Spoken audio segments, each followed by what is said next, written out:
Oh my. Oh yes, here we go. This is gonna be a very interesting siege indeed, because we've never seen this siege map before. It's one of the most epic ones, I would say.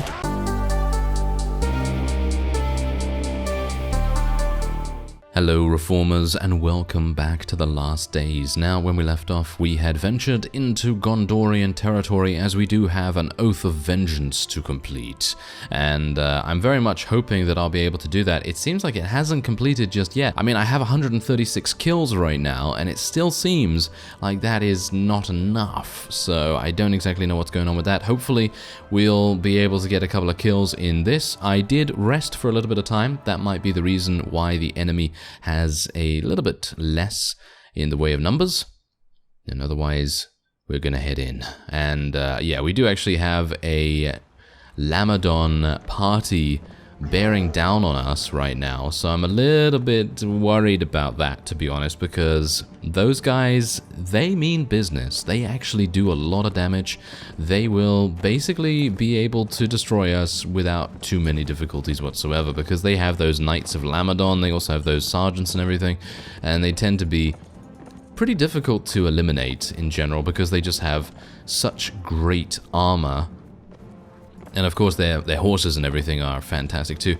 Anyway, hopefully this is going to be a victory for us. I know that I retreated in the previous episode because, well, I got eliminated, and I kind of wanted to kill a couple more units.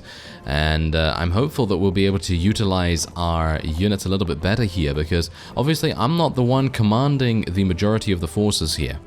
That is all up to the, I don't even know, the Harad, I guess. I think they're probably the ones currently commanding the allied forces.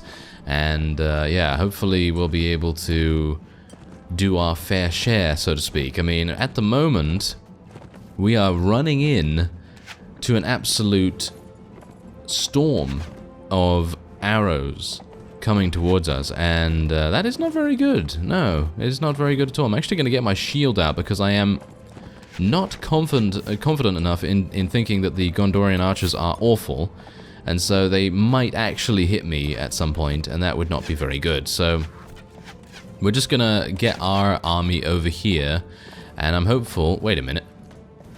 Are you serious right now? Oh my, this is exactly what I mean. Playing on the evil side, everyone's selfish, they don't want to sacrifice their own units. I'm going to move my people back, because we are currently on the front lines. You can see here, look at these guys, they're coming all the way around. This is amazing. I was not anticipating them doing that, that's for sure. I actually thought they were going to be a bit useless. But no, they're apparently doing some weird stuff right now. Okay, well, I guess is this a bug? Is this actually bugged or something due to the horse archer AI or something like that? Maybe that's the reason, because you can see already that, I mean, these aren't even horse archers, so I have no idea why this would actually be a thing. But you can see here that my units are actually being eliminated, because lo and behold, we're the only ones actually fighting them. So I guess what I should do is just head in here and try and slaughter as many archers of Gondor as I can get my hands on. And yeah, my Nazgul sword is of course hungering for their souls, so why not? Let's try and do a little bit here. Obviously, oh wow, 2 damage, really? 2 damage, and our Warg was able to eliminate that. I'm actually kind of surprised that the Harad are really not doing anything. Oh, this is a catastrophe. Absolutely awful. I guess we're doing okay in terms of actually getting kills, so it's not really a big deal. But this kind of thing certainly is very frustrating to me, because you'd think maybe they're doing some kind of advanced strategy or something like that. But for me right now, it feels like they are throwing us to the wolves. They want us to die. And I don't exactly know what's going on, to be honest, because our allies have actually lost units. You can see that. They've lost 15 to death and 12 to unconsciousness, and you would expect them to, you know, actually charge in and do something a little bit more important than just kind of sitting back and allowing us to do the work. Oh well, never mind. I guess I can just eliminate a couple of people here. I guess I'll try and get my forces down here. This is going to be basically a, what, 15 against 45 battle? It seems like that's the case. Right, well, I've repositioned my forces here, and you can see that the Harad are all the way over there. I don't know whether you can see them, but they're specks on the horizon, basically, because they are being so incredibly difficult with their maneuvers right now that they really are being quite procrastinating and everything. But oh well, never mind. I guess I mean, this is going to be kind of easy for us now because these guys, there's no archers. There are no archers remaining, so it should be relatively simple for us to eliminate them. But bear in mind that obviously we still have enemy cavalry to deal with, and there are so many of them, and we do not have the units capable of dealing with them at all. You know, it's never going to happen. We will never be able to win this battle by ourselves. And I am actually thinking, yeah, as soon as I get eliminated here, I'm actually going to retreat, because there doesn't seem to be anything I can do. Like, if they're not going to go in with me, then it's pointless. I mean, you can see right here we have a Lamadon patrol. They're going to go and join the battle, but it was... oh, that is the most infuriating thing that the AI can do. I don't exactly know why that is either, because I don't think I have defensive positions enabled.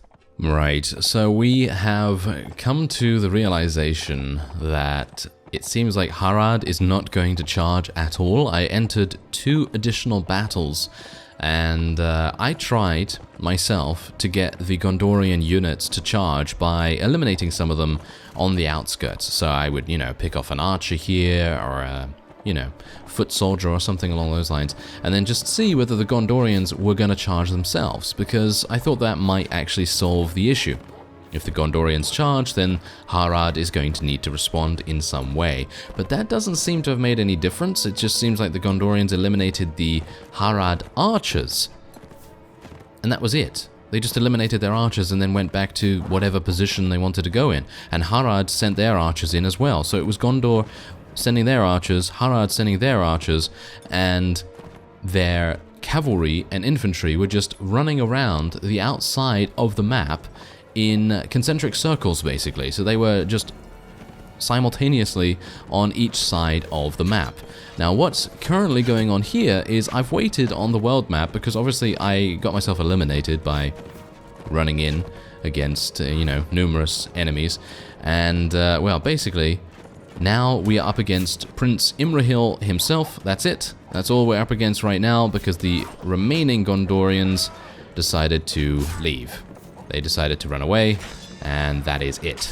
So, yeah, there's nothing more for us to fight here, with the exception of the prince, and hopefully eliminating him will make a bit of a difference. Mainly, I wanted to do the Oath of Vengeance, so we might try to pursue the couple of vassals that ran away, because they're still very close by. I just didn't have the opportunity to eliminate them, because obviously I have such a low HP that I wouldn't be able to enter the battle myself. So hopefully we will be able to do that. They only have about 30, maybe 40, maybe even 50 units in each of their armies, and I think that should be easy enough for us to deal with. But you can see here that I'm actually doing pretty well when it comes to killing enemies in battles. And I'm hopeful that the Oath of Vengeance is going to then be complete by the time it maybe expires. I'm actually unsure when it actually gives the completion message, because it might just be that I need to get a certain amount of kills, or it might just be that when it expires, it checks to see how many kills you've gotten. Not entirely sure about that. Anyway, there you go. There's the 40 killed. We gained some rank points with Umbar. Oh no. Yes, that's not really what I wanted, actually. I would have preferred something a little different there, but oh well, never mind. I actually did want to rescue some people too, but apparently they're not available. Don't exactly know why that is. Anyway, let's see what's actually going on here, because there is actually a Gondor prisoner train. There's also Faramir over there, as well as Herluin, and it might actually make sense for us to try and attack the Gondor prisoner train, because they have 8 prisoners for us to rescue, and as you can see here, we need to rescue another, well, another 10. Isn't that great? Okay, well, let's actually just take a look and see where these guys end up going. Okay, it seems like they're gonna go and chase after them. I kind of want to go into battle with this because I'd like to get those prisoners rescued if at all possible. So let's see what I can do about that. I'm actually just gonna wait a little bit because I don't want to go into a big battle right now. I'd like to just finish it up pretty quickly and then maybe try and pursue the other enemies. Now, being up against a Gondor prisoner train, that does not disqualify me from participating in the battle and actually making sure that we get a huge amount of kills, because of course that Oath of Vengeance is still looming over us. Hopefully we will be able to complete it, and I'm actually just going to charge everyone in if I can. I mean, you can see here, look at this, it's exactly the same thing. It's a little bit weird, I don't exactly know why, but the allies that we have, I was about to say enemies, the allies we have in the battle right now are being very weird in their behavior. You can see that. They're just running around the outside of the battlefield. It's very strange indeed. I have no idea why they would do that. I really have no idea. I haven't changed any settings. No settings have been changed. Everything is exactly as I left it last time I played. So yeah, very strange. Very strange, but oh well, never mind. I guess this will give me a good opportunity to get a couple of extra kills here and there, and that will hopefully result in me potentially getting the Oath of Vengeance done sooner rather than later, I guess, and let's hope that I don't get myself killed either. No, don't die, Bear Uruk. You must not die, not in this particular battle. Actually, not in any battle, if at all possible. Yes, he's like, oh, okay, fine, this battle I'll survive, but the next one, and the 10 after that, I'll be dying very quickly. Yes, that's the deal. That's the deal we've made. Alright, well, there you go. Easy enough. Easy enough to eliminate those guys. Hopefully we'll be able to rescue them. There's 8. Oh dear, 8 rank points. It feels very, very difficult for me right now to actually get the rank points because I'm unable to complete their tasks that easily, so I don't exactly know what's going to go on here. But anyway, I'm going to try and pursue Faramir. I think he's probably going to have gone into Tarnost here. Probably. Yes, he has gone in there. Oh well, never mind. He didn't have any prisoners for us, so it's not really a big deal. I have rescued 11 prisoners so far, because apparently some prisoners are not available for us to rescue. So I guess I'm going to continue to look around here. Mirkwood elves are not doing extremely well. My other series does focus on the Mirkwood elves as well as just in general the elf factions. So if you'd like to check that out, there is a link down below. Otherwise, I'm going to walk around here and we're going to see if I can find any additional parties to hopefully complete this prisoner quest. I do have enough metal scraps to hand in to the Duncamp chief, so that's nice as well. And I've killed now 225 Gondor troops.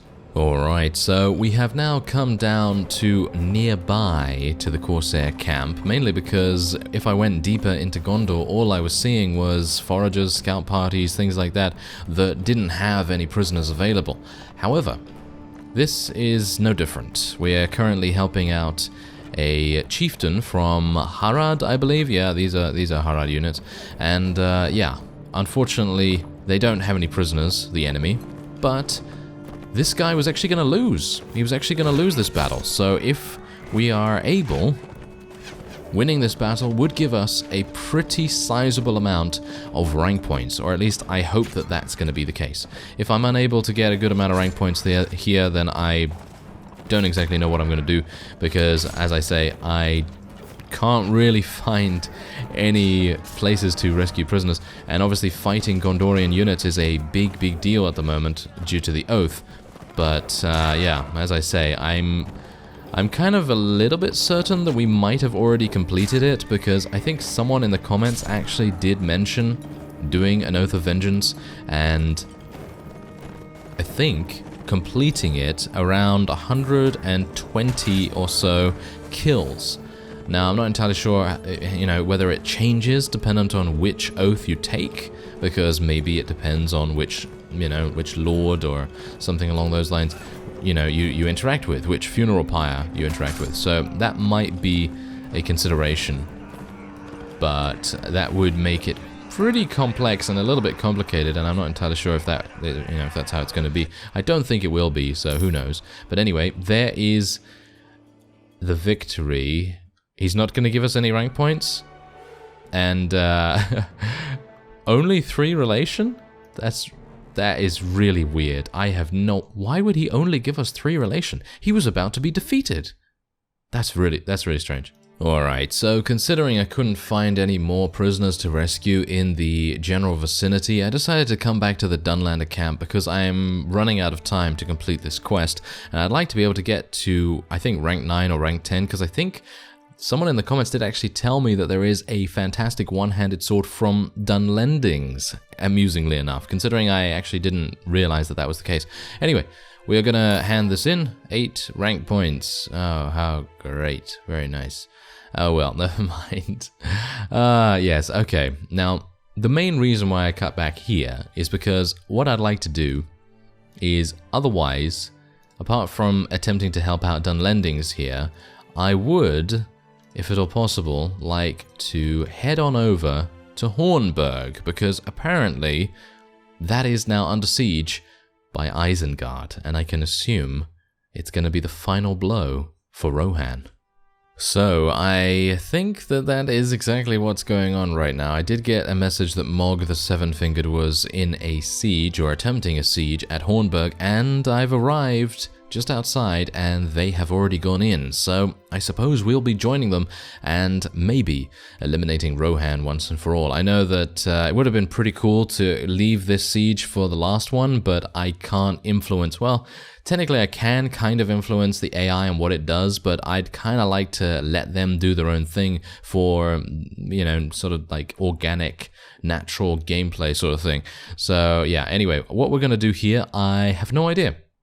I don't know what we're going to do, so I guess I'll just go for some additional strength just for the health, I suppose, and we'll just go for an additional point in... You know what? Power Strike doesn't even matter anymore. Power Strike is absolutely useless. So I suppose what we're going to do instead is we're going to do Intelligence, because we will need to gain a little bit more in Athletics and a little bit more in Trainer. So that's what we're going to do. Anyway, as you can see right here, let's do it. Let's go in and try to help out our forces. I think I am at full HP. I should be at full HP. Yep, there we go. Oh my. Oh yes, here we go. This is going to be a very interesting siege indeed, because we've never seen this siege map before. It's one of the most epic ones, I would say. And, well, we'll see how it goes. This is very monumentous, I suppose you could say, or monumental, momentous. I just combined the 2 words. That's great. Oh well, never mind. Okay, so this is, oh my, this is actually kind of harsh, because even though I will be able to very easily eliminate most of the archers around here, the main issue is the fact that their archers are in fantastic positions, and that is going to make things very, very difficult for us. But I guess, you know, what can you do? You know, they're going to have a nice positioning, and they are the defenders after all, so I guess that is to be expected. And we're already inside. Their defenders on the walls were not very good. Let's try and destroy this door as quickly as possible to get up there and kill those archers. Yes, yes, help me, Uruks and Orcs. Yes, there we go. Oh, that was very quick. Okay, so let's do it. This is actually really cool. I love these kinds of sieges, and I know that I've mentioned this. Maybe I haven't mentioned this in this particular series, but Gekukuja is one of the best mods for sieges, and I think The Last Days is doing a fantastic job as well. And I mean, you can see here, I mean, look, there's archers up there and everything. I'm not going to be able to get there because it's blocked off. Okay, well, yeah, this is interesting. Oh dear. Yeah, I'm going to need to be a little bit careful here, because obviously I don't want to get killed this early on in the siege. I mean, I don't exactly know how many units I've killed so far. I suppose the kill streak thing's going to pop up in a second, maybe? Once I stop killing, I suppose. But yeah, hopefully we will be able to eliminate enough of them. Wow, okay. All my units died. That's not very good. and I'm taking a lot of damage here. I'm just going full offense. That's probably not the best idea most of the time, because, of course, now... run! Yes, get around the side, thank you. Okay, oh, hello! Oh, yes, we're getting some people coming from this way. I have no idea. I didn't know there was an alternate route. That is fantastic. Wow, okay. So, yeah, that's amazing. That is really quite amazing. Gekkokuja does not have alternate routes, as far as I'm aware. I think maybe in some fiefs it might, but that alternate route right there was a huge surprise. Did not realize that was going to be a thing. That's very, very cool. Okay, so I'd like to see how many I've actually killed so far. This is going to be pretty insane for experience gain. Haha, insane for experience gain. Okay, yes, rhyming. Yes, well, anyway, I just wish these were Gondor. I literally do. I wish these were Gondorian units for the Oath of Vengeance, but I think I've done quite a lot of killing when it comes to the Oath, so I think I should be okay, but obviously I don't know for certain. So if I do end up failing it, well, that's just how it has to be, because I already have Oathbreaker, so it's really not a big deal if I get it again, unless it stacks. Unless it stacks the debuff, and in which case I'd lose 4 influence per week, because you actually lose 2 influence from the base level of the ability. I don't know whether it stacks or anything, obviously, so yeah, if it does, then it's still not even a big deal, really. And, wow, I'm actually kind of surprised that we've gotten this far into the Fief with this little amount of HP. Anyone hits me and I'm basically gone, so let's try and not get killed by a Rohan youth now, shall we? That would be kind of nice. Okay, come on. No. Yep, okay, yep, there we go. Guardsman, yes, eliminate, yep, there we go, okay. Okay, this is very worrying. This is the kind of thing that very much frightens Bear Uruk when going in to various rooms, because of course he's going to go in there, he's going to get shot in the face, and that's going to be game over for him. But who knows? Maybe he'll survive a little bit longer. Yes, use your reach. Use the reach of the weapon, Bear Uruk. That is exactly what we should do. Okay, I should probably try and kill the archers. Hello. Oh, yes. Yes, focus on me, please. Oh, no, don't focus on me, please. Oh, dear. Okay, hello. Yep, yep. Oh, yes. Okay, we're surviving. Ah, I didn't get killed by that guy. I didn't get killed by the guy in melee. I actually did get shot. So, I guess I'm actually kind of happy about that, because that means that we actually did a pretty reasonable job at defending against melee attackers, but obviously you can't really defend when you have a two-handed against a ranged weapon. So there you go. That's a huge amount of kills right there, but it's still not enough. Look at that. We only eliminated that amount. I don't exactly know how many I killed myself, but maybe the casualty screen will tell us. Nope, apparently that did not tell us. Oh well, never mind. Okay, so I'm actually just going to leave here real quick. I want to see how many they have. They have 78 remaining. Ah, if only I survived a little bit more and took a little bit less damage. That would have been really, really cool. Oh well, never mind. I suppose with that will be the end of this episode. Next time we will be eliminating Rohan from the game, I suppose, I guess. And maybe the Oath of Vengeance quest will be resolved. I thank you very much for watching, and I will see you next time.